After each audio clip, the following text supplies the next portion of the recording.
Hello guys and welcome back to my channel. So in this video I will tell you that how to use the max function to find the maximum value in the range of cell.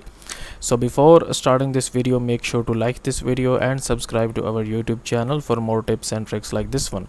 So here you can see that I have these range of cells here with multiple different values here, and if I want to basically get the maximum value from this cell from these cells here, I can use the max function. Okay, so I will use this function like this. Here I will enter equal, and then I will type here max, and then I will basically give reference from A1 to A7. So I will just select and drag this list here, and then I will just close this bracket and I will press enter, and here you can see that it gives me this value, that it says that this value is the maximum values among these values. Okay, so that's it for this video guys. If you find it useful, kindly like this video and subscribe to my YouTube channel for more tips and tricks like this one, and I will meet you in the next video.